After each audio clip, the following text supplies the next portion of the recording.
Ceci est un livre audio autogénéré par Google. Livre Sodome et Gomorrhe, première partie. Par Marcel Proust. Première partie. Première apparition des hommes-femmes, descendants de ceux des habitants de Sodome, qui furent épargnés par le feu du ciel. La femme aura Gomorrhe. Et l'homme aura Sodome. Alfred de Vigny.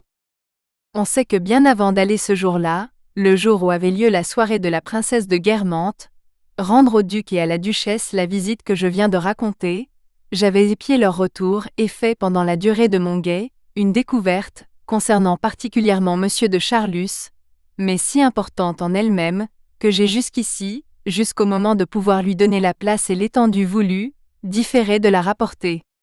J'avais, comme je l'ai dit, délaissé le point de vue merveilleux, si confortablement aménagé au haut de la maison, d'où l'on embrasse les pentes accidentées par où l'on monte jusqu'à l'hôtel de Bréquigny, et qui sont gaiement décorées à l'italienne, par le rose campanile de la remise appartenant au marquis de Frécourt.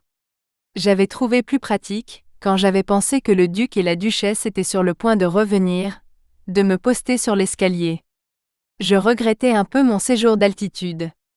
Mais à cette heure-là, qui était celle d'après le déjeuner, j'avais moins à regretter, car je n'aurais pas vu comme le matin, les minuscules personnages de tableau, que devenaient à distance les valets de pied de l'hôtel de Bréquigny et de Trême, faire la lente ascension de la côte abrupte, un plumeau à la main, entre les larges feuilles de mica transparentes qui se détachaient si plaisamment sur les contreforts rouges. À défaut de la contemplation du géologue, j'avais du moins celle du botaniste et regardais par les volets de l'escalier, le petit arbuste de la duchesse et la plante précieuse exposée dans la cour avec cette insistance qu'on met à faire sortir les jeunes gens à marier, et je me demandais si l'insecte improbable viendrait, par un hasard providentiel, visiter le pistil offert et délaissé. La curiosité m'enhardissant peu à peu, je descendis jusqu'à la fenêtre du rez-de-chaussée, ouverte elle aussi, et dont les volets n'étaient qu'à moitié clos. J'entendais distinctement se préparant à partir, Jupien qui ne pouvait me découvrir derrière mon store, où je restais immobile, jusqu'au moment où je me rejetai brusquement de côté par peur d'être vu de monsieur de Charlus, lequel, allant chez madame de Villeparisis, traversait lentement la cour, bedonnant, vieilli par le plein jour, grisonnant. Il avait fallu une indisposition de madame de Villeparisis, conséquence de la maladie du marquis de Fierbois avec lequel il était personnellement brouillé à mort, pour que monsieur de Charlus fît une visite, peut-être la première fois de son existence, à cette heure-là. Car avec cette singularité des Guermantes qui, au lieu de se conformer à la vie mondaine, la modifiaient d'après leurs habitudes personnelles, non mondaines croyait-il, et digne par conséquent qu'on humiliât devant elle cette chose sans valeur, la mondanité. C'est ainsi que madame de Marsante n'avait pas de jour, mais recevait tous les matins ses amis, de 10h à midi. Le baron, gardant ce temps pour la lecture, la recherche des vieux bibelots, etc. ne faisait jamais une visite qu'entre 4 et 6 heures du soir. À 6 heures, il allait au jockey, ou se promenait au bois. Au bout d'un instant je fis un nouveau mouvement de recul pour ne pas être vu par Jupien. C'était bientôt son heure de partir au bureau, d'où il ne revenait que pour le dîner. Et même pas toujours depuis une semaine que sa nièce était allée avec ses apprentis à la campagne chez une cliente, finir une robe. Puis me rendant compte que personne ne pouvait me voir, je résolus de ne plus me déranger de peur de manquer, si le miracle devait se produire, l'arrivée presque impossible à espérer, à travers tant d'obstacles, de distances, de risques contraires, de dangers, de l'insecte envoyé de si loin en ambassadeur à la Vierge qui depuis longtemps prolongeait son attente. Je savais que cette attente n'était pas plus passive que chez la fleur mâle, dont les étamines s'étaient spontanément tournées pour que l'insecte pût plus facilement la recevoir. De même la fleur femme qui était ici, si l'insecte venait, arquerait coquettement ses styles, et pour être mieux pénétré par lui ferait imperceptiblement, comme une jouvencelle hypocrite mais ardente, la moitié du chemin. Les lois du monde végétal sont gouvernées elles-mêmes par des lois de plus en plus hautes. Si la visite d'un insecte, c'est-à-dire l'apport de la semence d'une autre fleur, est habituellement nécessaire pour féconder une fleur, c'est que l'autofécondation, la fécondation de la fleur par elle-même, comme les mariages répétés dans une même famille, amènerait la dégénérescence et la stérilité, tandis que le croisement opéré par les insectes donne aux générations suivantes de la même espèce une vigueur inconnue de leurs aînés. Cependant cet essor peut être excessif, l'espèce se développer démesurément, alors, comme une antitoxine défend contre la maladie, comme le corps thyroïde règle notre embonpoint, comme la défaite vient punir l'orgueil, la fatigue le plaisir, et comme le sommeil repose à son tour de la fatigue. Ainsi un acte exceptionnel d'autofécondation vient à point nommé donner son tour de vis, son coup de frein, fait rentrer dans la norme la fleur qui en était exagérément sortie. Mes réflexions avaient suivi une pente que je décrirai plus tard, et j'avais déjà tiré de la ruse apparente des fleurs, une conséquence sur toute une partie inconsciente de l'œuvre littéraire, quand je vis Monsieur de Charlus qui ressortait de chez la marquise. Il ne s'était passé que quelques minutes, depuis son entrée. Peut-être avait-il appris de sa vieille parente elle-même, ou seulement par un domestique, le grand mieux, ou plutôt la guérison complète de ce qui n'avait été chez Madame de Villeparisis qu'un malaise. À ce moment, où il ne se croyait regardé par personne, les paupières baissées contre le soleil, Monsieur de Charlus avait relâché dans son visage cette tension, amorti cette vitalité factice, qu'entretenait chez lui l'animation de la causerie et la force de la volonté. Pâle comme un marbre, il avait le nez fort, ses traits fins ne recevaient plus d'un regard volontaire une signification différente qui altéra la beauté de leur modelé, plus rien qu'un guermantes, il semblait déjà sculpté, lui Palamède 15, dans la chapelle de Combray. Mais ces traits généraux de toute une famille prenaient pourtant, dans le visage de Monsieur de Charlus, une finesse plus spiritualisée, plus douce surtout. Je regrettais pour lui qu'il adultéra habituellement de tant de violence, d'étrangeté déplaisante, de potinage, de dureté, de susceptibilité et d'arrogance, qu'il cacha sous une brutalité postiche l'aménité, la bonté qu'au moment où il sortait de chez Madame de Villeparisis, je voyais s'étaler si naïvement sur son visage. Clignant des yeux contre le soleil, il semblait presque sourire. Je trouvais à sa figure vue ainsi au repos et comme au naturel quelque chose de si affectueux, de si désarmé, que je ne pus m'empêcher de penser combien Monsieur de Charlus eût été fâché s'il avait pu se savoir regarder. Car ce à quoi me faisait penser cet homme, qui était si épris, qui se piquait si fort de virilité, à qui tout le monde semblait odieusement efféminé, ce à quoi il me faisait penser tout d'un coup, tant il en avait passagèrement les traits, l'expression, le sourire, c'était à une femme. J'allais me déranger de nouveau pour qu'il ne pût m'apercevoir. Je n'en eus ni le temps, ni le besoin. Que vis-je ? Face à face, dans cette cour où ils ne s'étaient certainement jamais rencontrés, Monsieur de Charlus ne venant à l'hôtel Guermantes que dans l'après-midi, aux heures où Jupien était à son bureau, le baron, ayant soudain largement ouvert ses yeux mi-clos, regardait avec une attention extraordinaire l'ancien giletier sur le seuil de sa boutique, cependant que celui-ci, cloué subitement sur place devant Monsieur de Charlus, enraciné comme une plante, contemplait d'un air émerveillé l'embonpoint du baron vieillissant. Mais chose plus étonnante encore, l'attitude de Monsieur de Charlus ayant changé, celle de Jupien se mit aussitôt, comme selon les lois d'un art secret, en harmonie avec elle. Le baron, qui cherchait maintenant à dissimuler l'impression qu'il avait ressentie, mais qui, malgré son indifférence affectée, semblait ne s'éloigner qu'à regret, allait, venait, regardait dans le vague de la façon qu'il pensait mettre le plus en valeur la beauté de ses prunelles, prenait un air fat, négligent, ridicule.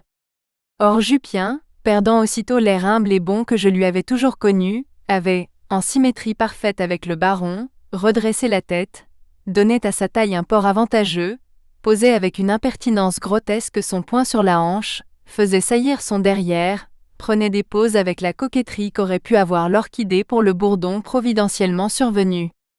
Je ne savais pas qu'il pût avoir l'air si antipathique.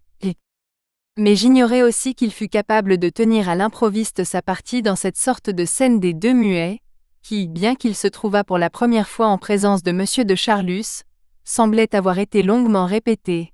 On arrive spontanément à cette perfection que quand on rencontre à l'étranger un compatriote, avec lequel alors l'entente se fait d'elle-même, le truchement étant identique, et sans qu'on se soit pourtant jamais vu. Cette scène n'était du reste pas positivement comique, elle était empreinte d'une étrangeté, ou si l'on veut d'un naturel, dont la beauté allait croissant. Monsieur de Charlus avait beau prendre un air détaché, baisser distraitement les paupières, par moments il les relevait, et jetait alors sur Jupien un regard attentif. Mais sans doute parce qu'il pensait qu'une pareille scène ne pouvait se prolonger indéfiniment dans cet endroit, soit pour des raisons qu'on comprendra plus tard, soit enfin par ce sentiment de la brièveté de toute chose qui fait qu'on veut que chaque coup porte juste, et qui rend si émouvant le spectacle de tout amour. Chaque fois que M. de Charlus regardait Jupien, il s'arrangeait pour que son regard fût accompagné d'une parole, ce qui le rendait infiniment dissemblable des regards habituellement dirigés sur une personne qu'on connaît ou qu'on ne connaît pas. Il regardait Jupien avec la fixité particulière de quelqu'un qui va vous dire « Pardonnez-moi mon indiscrétion, mais vous avez un long fil blanc qui pend dans votre dos, ou bien, je ne dois pas me tromper, vous devez être aussi de Zurich, il me semble bien vous avoir rencontré souvent chez le marchand d'antiquités. » Telle toutes les 2 minutes, la même question semblait intensément posée à Jupien dans l'œillade de M. de Charlus, comme ces phrases interrogatives de Beethoven, répétées indéfiniment, à intervalles égaux, et destinées, avec un luxe exagéré de préparation, à amener un nouveau motif, un changement de ton, une rentrée.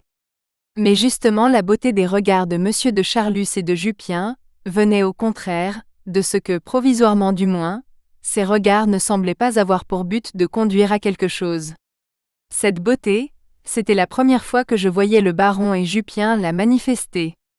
Dans les yeux de l'un et de l'autre, c'était le ciel, non pas de Zurich, mais de quelque cité orientale dont je n'avais pas encore deviné le nom, qui venait de se lever.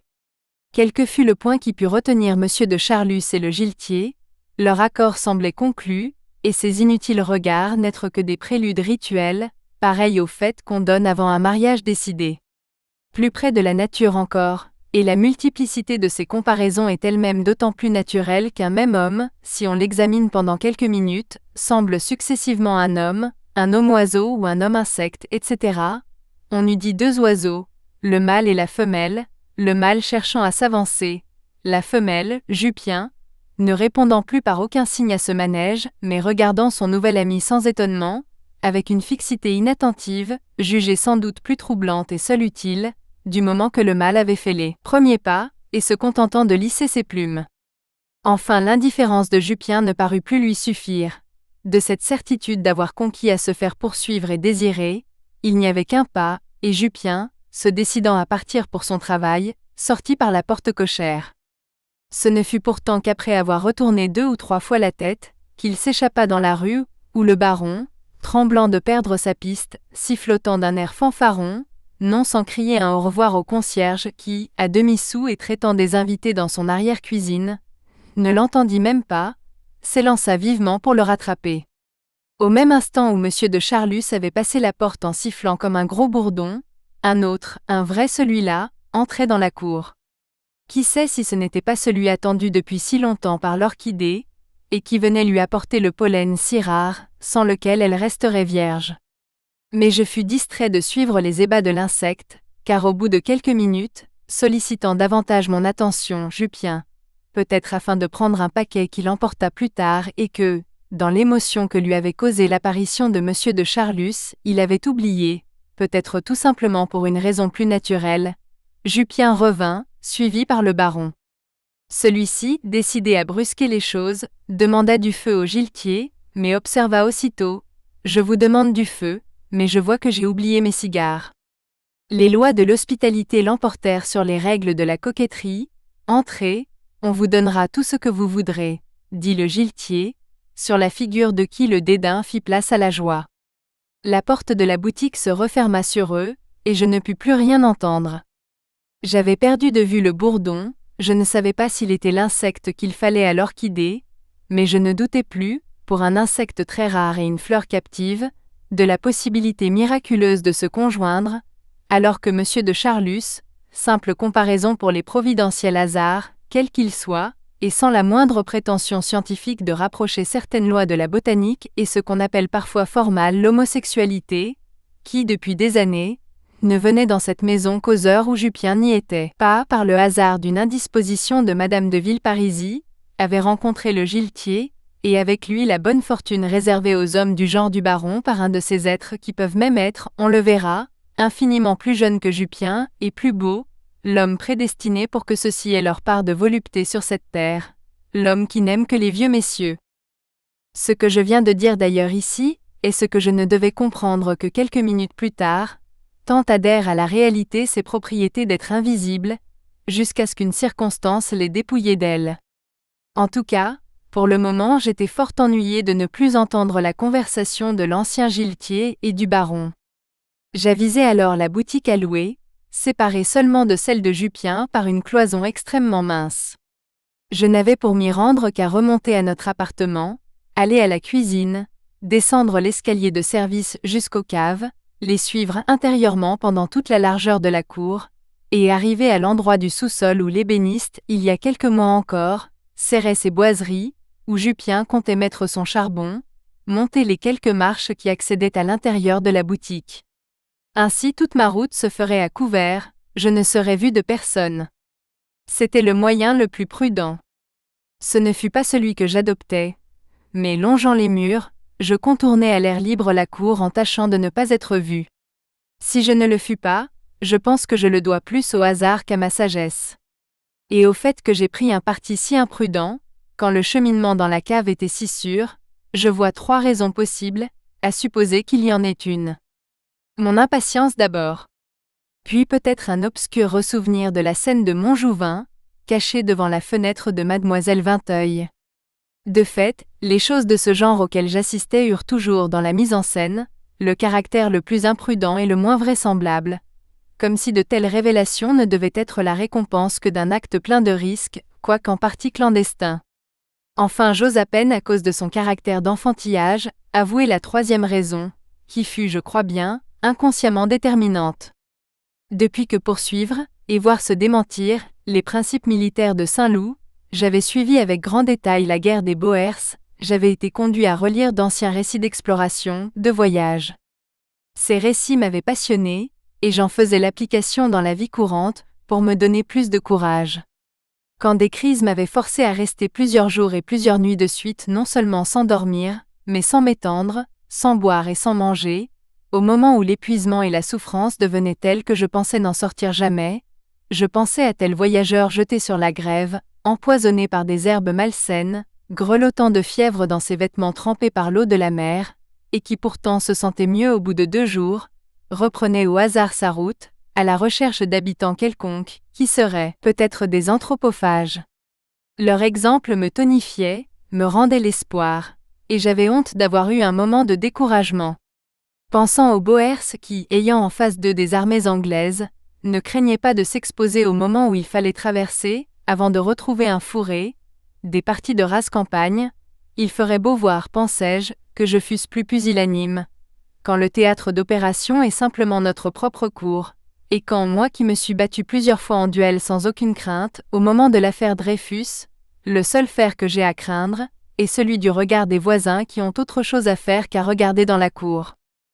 Mais quand je fus dans la boutique, évitant de faire craquer le moins du monde le plancher, en me rendant compte que le moindre craquement dans la boutique de Jupien s'entendait de la mienne, je songeais combien Jupien et Monsieur de Charlus avaient été imprudents, et combien la chance les avait servis. Je n'osais bouger.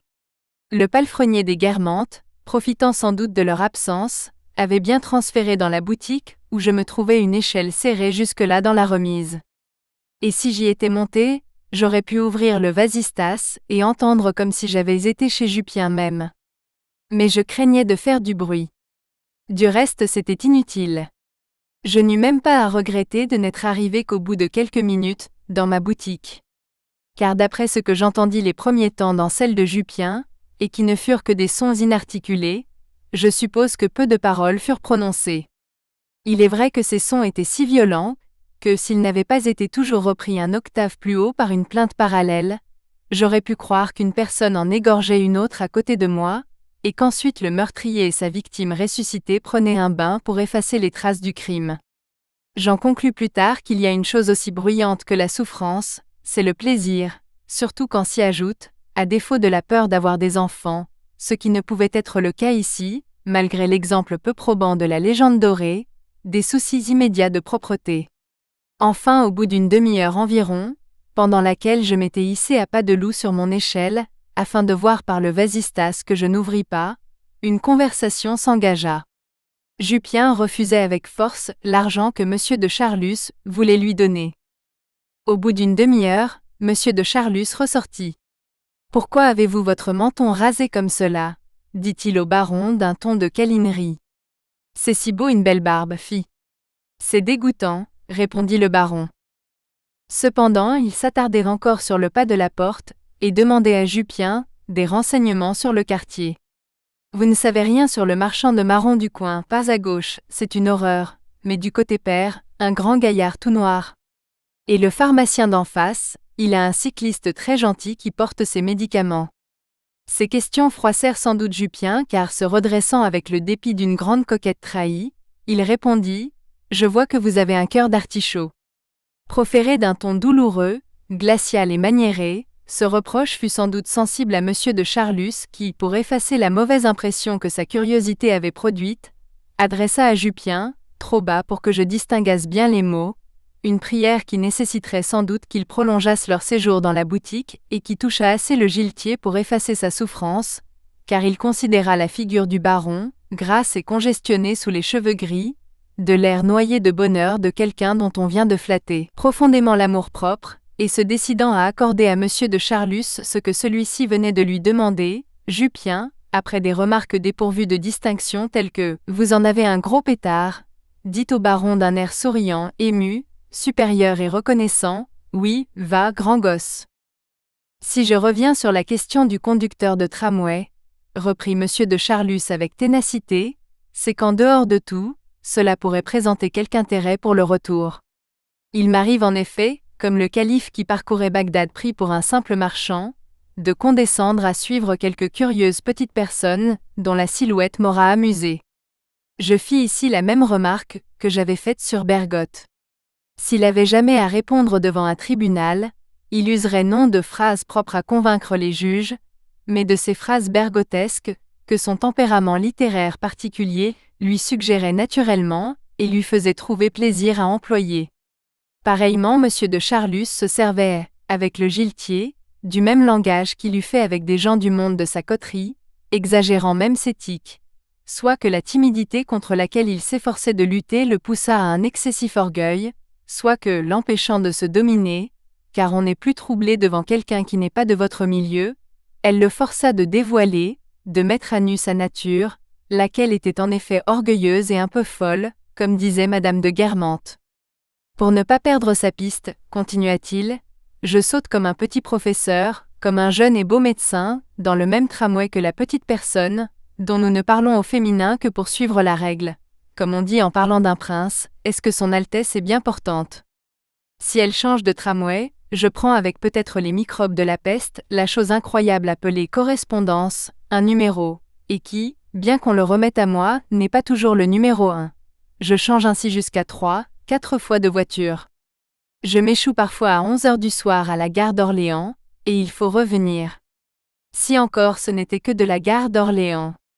Mais une fois par exemple, n'ayant pu entamer la conversation avant, je suis allé jusqu'à Orléans même, dans un de ces affreux wagons où on a comme vue, entre des triangles d'ouvrages dits de filets, la photographie des principaux chefs-d'œuvre d'architecture du réseau. Il n'y avait qu'une place de libre, j'avais en face de moi, comme monument historique, une vue de la cathédrale d'Orléans, qui est la plus laide de France, et aussi fatigante à regarder ainsi malgré moi, que si on m'avait forcé d'en fixer les tours dans la boule de verre de ces porte-plumes optiques qui donnent des ophtalmies. Je descendis aux Aubrais en même temps que ma jeune personne qu'est là, sa famille, alors que je lui supposais tous les défauts excepté celui d'avoir une famille, attendait sur le quai. Je n'eus pour consolation, en attendant le train qui me ramènerait à Paris, que la maison de Diane de Poitiers. Elle a eu beau charmer un de mes ancêtres royaux, j'eusse préféré une beauté plus vivante. C'est pour cela, pour remédier à l'ennui de ces retours seuls, que j'aimerais assez connaître un garçon des wagons-lits, un conducteur d'omnibus. Du reste ne soyez pas choqués, conclut le baron, tout cela est une question de genre. Pour les jeunes gens du monde par exemple, je ne désire aucune possession physique, mais je ne suis tranquille qu'une fois que je les ai touchés, je ne veux pas dire matériellement, mais toucher leur corde sensible. Une fois qu'au lieu de laisser mes lettres sans réponse, un jeune homme ne cesse plus de m'écrire, qu'il est à ma disposition morale, je suis apaisé, ou du moins je le serais, si je n'étais bientôt saisi par le souci d'un autre. C'est assez curieux, n'est-ce pas? À propos de jeunes gens du monde, parmi ceux qui viennent ici, vous n'en connaissez pas? Non, mon bébé. Ah si, un brun très grand à monocle, qui rit toujours et se retourne. Je ne vois pas qui vous voulez dire. Jupien compléta le portrait. Monsieur de Charlus ne pouvait arriver à trouver de qui il s'agissait, parce qu'il ignorait que l'ancien giletier était une de ces personnes, plus nombreuses qu'on ne croit, qui ne se rappellent pas la couleur des cheveux des gens qu'ils connaissent peu. Mais pour moi, qui savais cette infirmité de Jupien et qui remplaçait brun par blond, le portrait me parut se rapporter exactement au duc de Châtellerault. Pour revenir aux jeunes gens qui ne sont pas du peuple, reprit le baron, en ce moment j'ai la tête tournée par un étrange petit bonhomme, un intelligent petit bourgeois, qui montre à mon égard une incivilité prodigieuse. Il n'a aucunement la notion du prodigieux personnage que je suis, et du microscopique vibrion qu'il figure. Après tout qu'importe, ce petit âne peut braire autant qu'il lui plaît devant ma robe auguste d'évêque. Évêque, s'écria Jupien qui n'avait rien compris des dernières phrases que venait de prononcer monsieur de Charlus, mais que le mot d'évêque stupéfia. Mais cela ne va guère avec la religion, dit-il. J'ai 3 papes dans ma famille, répondit monsieur de Charlus, et le droit de draper en rouge à cause d'un titre cardinalice. La nièce du cardinal mon grand-oncle ayant apporté à mon grand-père le titre de duc qui fut substitué. Je vois que les métaphores vous laissent sourds, et l'histoire de France indifférent. Du reste, ajouta-t-il, peut-être moins en manière de conclusion que d'avertissement, cet attrait qu'exercent sur moi les jeunes personnes qui me fuient par crainte bien entendu, car seul le respect leur ferme la bouche pour me crier qu'elles m'aiment, requiert-il d'elles un rang social éminent. Encore leur feinte indifférence peut-elle produire malgré cela, l'effet directement contraire. Sottement prolongée, elle m'écœure. Pour prendre un exemple dans une classe qui vous sera plus familière, quand on répara mon hôtel, pour ne pas faire de jalouse entre toutes les duchesses qui se disputaient l'honneur de pouvoir me dire qu'elles m'avaient logé, j'allais passer quelques jours à l'hôtel, comme on dit. Un des garçons d'étage m'était connu, je lui désignai un curieux petit chasseur, qui fermait les portières et qui resta réfractaire à mes propositions. À la fin exaspéré, pour lui prouver que mes intentions étaient pures, je lui fis offrir une somme ridiculement élevée, pour monter seulement me parler 5 minutes dans ma chambre. Je l'attendis inutilement. Je le pris alors en un tel dégoût, que je sortais par la porte de service pour ne pas apercevoir la frimousse de ce vilain petit drôle.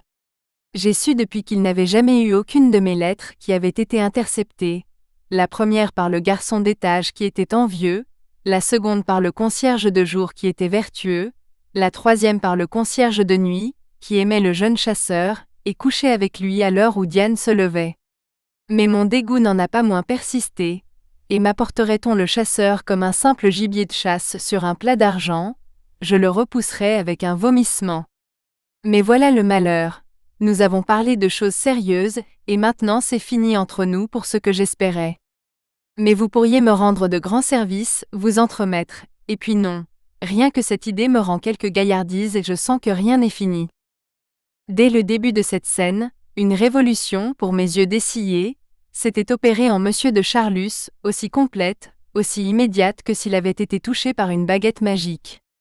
Jusque-là, parce que je n'avais pas compris, je n'avais pas vu. Le vice, on parle ainsi pour la commodité du langage, le vice de chacun l'accompagne, à la façon de ce génie qui était invisible pour les hommes tant qu'ils ignoraient sa présence. La bonté, la fourberie, le nom, les relations mondaines ne se laissent pas découvrir et on les porte cachées. Ulysse lui-même ne reconnaissait pas d'abord Athénée. Mais les dieux sont immédiatement perceptibles aux dieux, le semblable aussi vite au semblable, ainsi encore l'avait été monsieur de Charlus à Jupien. Jusqu'ici je m'étais trouvé en face de monsieur de Charlus, de la même façon qu'un homme distrait, lequel, devant une femme enceinte dont il n'a pas remarqué la taille alourdie, s'obstine, tandis qu'elle lui répète en souriant « Oui, je suis un peu fatigué en ce moment », à lui demander indiscrètement « Qu'avez-vous donc ?» Mais que quelqu'un lui dise « Elle est grosse », soudain il aperçoit le ventre et ne verra plus que lui.